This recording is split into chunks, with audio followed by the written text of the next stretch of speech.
Welcome to Prophesy Project Bible Over Coffee. Now, today ayat yang kita bahas pada pagi hari ini ya dari 1 Petrus 4 ayat 10. Yes, sir. Can you read it for me? Sure.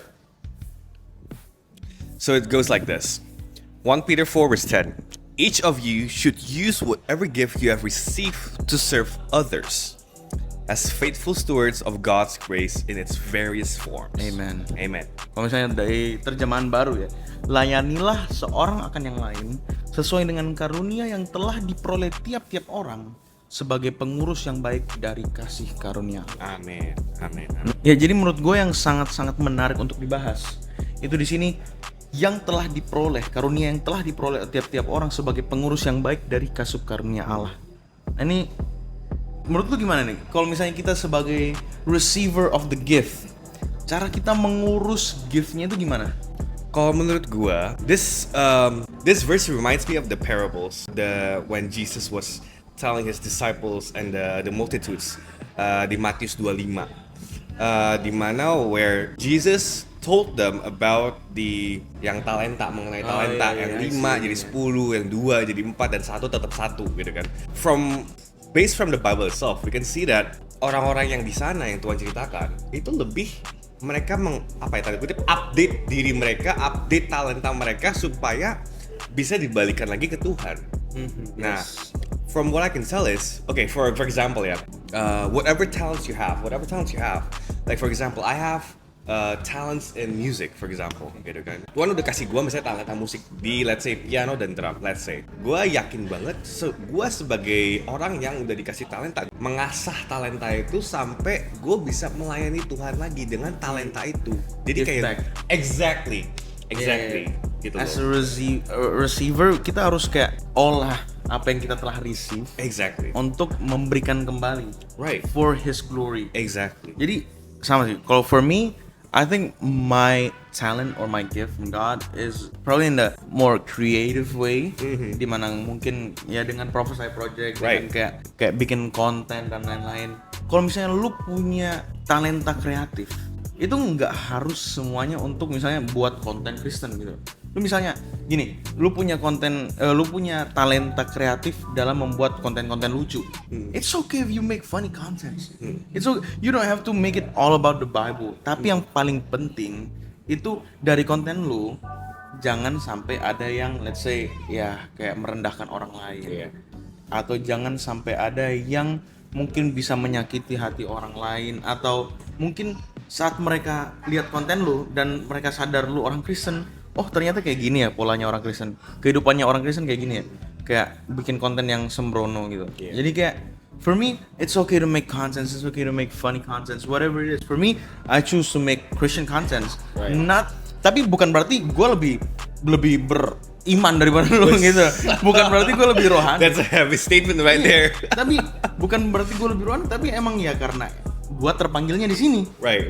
So the question is, what are you called for? You know? Right.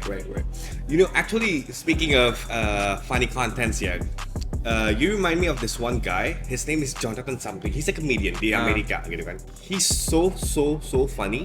Tapi the way he talks, the way he do comedy and stuff like that, itu tuh berbalut dengan Bible. Jadi that's really interesting. Karena gue jujur ya, ngeliat komedi sekarang yang nggak di Indo nggak di luar gitu kan, pasti udah ngomongnya apa? Dirty Kotor. jokes. Udah pasti dirty foul language, ya kan? Or mengarah-ngarah yang ke let's just say sexual immoralities ya, gitu kan. Let's just be real gitu kan. Tapi he's the first person yang gue lihat ya, gitu kan, kayak wow, dia kayak the way he talks, the way he make fun of jokes gitu kan. I can see the light from Christ in this guy. That's crazy. Yeah. That's crazy gitu I loh. respect that. Bro. Jadi diem-diem dia cuplikan-cuplikan Alkitab di sneak gitu ya, sneak peek gitu kan, diselipin satu supaya orang tambah tahu gitu kan. I see. Really creative, I think. But You know? when it comes to serving, yang tadi gue bilang nih, masalah content creator, lu nggak apa-apa jadi content creator lucu atau content creator saham atau apapun itu. Yang penting kelakuan lu dan konten lu nggak merendahkan orang dan bisa menjadi cahaya gitu, menjadi terang, membantu orang bahkan. Betul. Nah, kalau dalam musik nih, lu tadi bilang kan your talent is in music, Right. Either it's drums or pianos or guitar. Nah, kalau misalnya lu punya talenta musik, harus nggak lu melayani di gereja? Nah, ini salah satu question yang soalnya kan banyak nih, kalau misalnya pendeta-pendeta, kamu punya talenta musik, ayo dong melayani di gereja. Kamu mau punya talenta gitar, ayo dong melayani di gereja. What do you think? Not gonna lie, I'm on the fence on this one. Oke. So 50-50 ya. Jadi jujur gini, yang pasti it's a good thing that you can serve God in the church, obviously. Of course. Gitu. Obviously, itu udah pasti buat Tuhan. Gitu kan. Tapi one thing that something that reminded me of itu adalah dimanapun kita bisa menjadi terang di dunia ini, ya kan? Whether it's in work, whether it's in our friend groups or whatever it is, gitu kan? Nah, kalau gue sih mikirnya adalah kita bisa aja use our talents. Well, we can definitely use our talents di luar, di dunia ini, gitu kan. Tapi, don't forget, we need to give it back all to God. Dalam artian, siapa sih yang kita, tanda kutip, puja ya? Dalam artian, are we serving ourselves? Or for God? Sama aja, lu gak usah harus di luar. Gini ya, godaan terbesar pemusik di dalam gereja adalah, are we serving for ourselves or for God? Oh. Nah, permasalahan di sana. Yes. Apalagi lu ngedrum, let's be real gitu. Yes. Lu ngedrum, every eyes are on you, staring at you. Those pretty girls are looking at you, bro. Yeah. If you don't have iman yang kuat dan kayak this is for God, only for God, only for His glory, yang ada nanti lu malah mencemarkan si altar Tuhan. Gitu loh. And that's crazy. That's a big sin. Dan menurut gua gini nih. Menurut gua gitu loh. Satu hal lagi ya. Ini mungkin a bit controversial, but to me agak mungkin lu harus lebih careful lagi. Apalagi kalau misalnya lu mau pelayanan di gereja yang tanda kutip mega church. Wah, betul. Karena gini, oke, lu punya desire untuk melayani Tuhan, it's a good thing. Tapi lu harus kayak kembali lagi mempertanyakan, apalagi makanya di gereja besar itu sangat-sangat rawan gitu loh. Betul. Sangat, I agree. apa ya, bisa crack lu under pressure. Karena bukan masalah tempatnya di mana atau seberapa besar gedungnya, tapi seberapa banyak orang yang melihat lu dan seberapa banyak tepukan yang nempuk tangan saat lu main gitu loh. Betul. Itu it can get in your head gitu loh. Dan itu menurut gua bahaya ya. Betul. Karena awal-awal mungkin lu masih polos, mungkin masih naik, lu masih give all the glory to God. Iya. But then awal-awalnya. But then saat lu misalnya udah mulai masuk TikTok, kan? Ada clipper, lu tau clipper kan? Ada orang ngeklip, lu dimasukin TikTok, banyak orang masuk, atau di YouTube lah, udah banyak orang lihat lu ibadah streaming lu kan? Right. Especially as a WL, worship leader. WL tuh, come on man, nggak main-main man. Cobaannya nggak main-main. Dan menurut gua salut ya kalau misalnya ada WL tuh yang bener-bener di mega church nih. Bukan maksudnya yang WL di gereja lain. Enggak, tapi kayak mega church itu cobaannya lebih besar cuy. Karena dude, oke ya, di gereja gue yang dulu ya, lightingnya aja itu kayak ber-mm-an. Lighting itu loh. Belum yang lain-lain loh. Sama gitu loh. di gereja gue yang dulu juga, yang pas gue sebelum gue pindah ke Jakarta, itu sound apa mic-nya bukan mic, sound speaker, system. sound system. Iya. MM-an sih. Iya. Dan itu kayak it's not cheap man. It's not cheap. Dan ya apa ya, ya pressure-nya dengan orang suka nonton, kayak gimana ya, kan bahaya. Lu harus jaga hati bener-bener gitu loh. Bener. Dan kembali lagi di sini kan, kayak sesuai dengan karunia yang telah diperoleh. Menurut gua gini, kembali lagi ke topik kita yang tadi nih. Apakah harus melayani di gereja? Menurut gua kembali lagi it's tough, but I'm gonna say nggak harus melayani di gereja. Kalau misalnya lu punya talenta musik, lu bisa kok misalnya ngeles-ngelesin orang di luar gereja. Iya. Misalnya, atau misalnya pelayanannya gini nih, lu nggak usah main di gereja, tapi lu misalnya mau pelayanan ngelesin orang-orang yang mau pelayanan kan bisa gitu loh. Betul. Ini kalau misalnya kalian lagi apa ya, bagi orang yang nggak mau show aja di gereja, kan ada orang kayak gitu ya, kayak disuruh pelayanan tapi kayak males, nggak mau gitu di gereja. Atau mungkin malu gitu. Iya, atau mungkin bisa malu. aja. It's okay, kayak nggak harus, kayak benchmarknya itu bukan gereja gitu, bukan betul. gereja. Kalau menurut gua satu lagi adalah benchmark itu nggak selalu harus di mimbar loh. Ya kan, contohnya if you really a heartwarming person gitu kan, kan lu bisa menjadi usher. Usher itu juga menjadi talenta. Yes. Kenapa? Soalnya Yes. kita gini ya, think about it like this. Usher itu adalah orang-orang yang menjemput orang yang mau ke gereja. Dengan senyuman yang hangat, Betul. memberi kehangatan. Soalnya kita kalau misalnya ke gereja pertama kali, siapa yang menjamu Menjamu, kita? iya, yes. Iya kan? Kayak usher kan? Iya, yes, nah yes, setelah yes. itu siapa yang membawa hadirat orang-orang jemaat itu ke Tuhan? Pemusik. Jadi it goes both ways Nah, gitu iya, loh. yes, Jadi yes. we cannot just like comot satu comot enggak bisa. Justru kita harus combine it to give it all to God. Yes. Gitu loh. Karena pelayanan di gereja itu menurut gue bukan divisi-divisi sebenarnya. Betul. Tapi Itu lu menjadi satu. Betul. Sama pentingnya gitu loh. Betul. And funny story, gue dulu ada teman yang ngebet pengen pelayanan di mimbar gitu.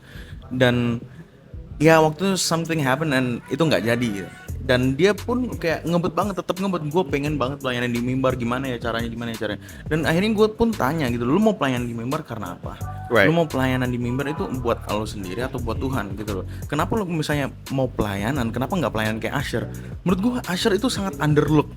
Iya. Karena gimana itu, banyak orang cuma mikir usher itu kerjanya cuma berdiri di depan gereja, but it's more than that, man. Usher itu kerjanya untuk memberi kehangatan bagi orang yang baru datang ke gereja, gitu loh. Lu kalau misalnya bukan gimana ya, tapi kalau misalnya usher lu pas lu masuk dia dengan ramah dan lain, pasti kan mood lu juga bagus Pasti, kan di pasti. gereja. Dan akhirnya gua tanya ke teman gua gitu loh, kayak kenapa nggak jadi usher aja dulu? Maksudnya kayak udahlah, mungkin emang kalau belum waktunya Tuhan mau menguji gitu loh, bukan apakah pelayanan ini untuk kamu sendiri atau untuk Tuhan. Dan menurut gue itu yang paling penting sih, apalagi dalam pelayanan di mimbar ya, pelayanan ini untuk kamu atau untuk Tuhan. Exactly. Gue juga mau add juga ya. Kita tuh misalnya if we good at something, for example, ada temen gue yang mungkin jago dalam accounting gitu kan. Tapi dia mau melayani, tapi dia cuma bisa ngitung toh. Begitu. Ya kan? Iya. Jadilah bendahara. Kan bisa. Yes. Itu juga pelayanan buat Iya, Tuhan. Kenapa sih? bener. Tuhan udah kasih kita apa ya? Saya kayak kesempatan untuk menjaga the money. Iya kan? Ya, kita pakai dong duit Peruangan dengan tepat. skill kita untuk Iya. balikin lagi ke Tuhan gitu. Iya. Jadi ya, there's a lot of ways you can serve God. But obviously, kan tadi kan kita ngomongin tentang is it okay untuk nggak harus Di gereja. Di gereja, Ah. it's fine kalau gua. Tapi kalau gua sendiri, kalau if you truly a believer, I would push people to serve in the church. Sisanya terserah. Oke. Istilahnya gue kalau ngedrum di gereja, gue tuh selalu bilang gini ke Tuhan. Gue sebelum di mimbar gue doa dulu, doa sendiri ya di dalam hati ya. Tuhan Yesus, gue mau melayanimu nih, ya kan? Gue mau kasih yang terbaik buat lu. Jadi apapun semua ya ada yang dosa-dosa di dalam hidup gue sekarang ini, Tuhan tolong bersihkan aku supaya aku bisa menjadi the person that you want me to be. Karena gue sekarang ini melayani Tuhan di mimbar. Yes. Dan gue otomatis harus membawa jemaat ini kepadamu. Yes. Iya kan? And that's the key, dude. Kenapa? Soalnya kita sebagai kita yang melayani, nggak musik, nggak usher, nggak yang lain-lain gitu kan, apalagi pendeta gitu kan, kita tuh membawa mereka ke Tuhan. We're guiding them, Yes. right? That's why like if we have talents that's from God, I would strongly suggest people Yes. serve in the church. Yeah, give Selebihnya back gitu. Senin sampai Sabtu selalu lah, gitu loh. Gitu. Dan moreover for me ya, gue lebih mungkin kalau misalnya lu kan lebih nge-push untuk melayani gereja. For me, what's more important than that is Hati. untuk bukan connect, Untuk terhubung dengan bertumbuh di suatu gereja, untuk kayak lagu dong, terhubung. dengan gila. Nggak, tapi seriously gue lebih push orang maupun dia mau melayani atau enggak untuk To be planted, yeah. in the I totally church. agree. Supaya dari situ tuh benih untuk melayani bakal ada. Orang tuh There you bakal susah kalau misalnya belum tertanam di gereja, bakal susah untuk mau melayani di gereja. Makanya tuh gue lebih push orang untuk tertanam dulu di gereja, baru dia mau melayani di gereja. Biasanya kayak gitu sih ya. I totally agree with that. Karena kayak yang lu bilang, kita harus to be planted in the one church, ya kan? Yes. Contohnya lah kita misalnya kita ngeliat ada pohonnya kan di sekitar kita ada pohon nih banyak.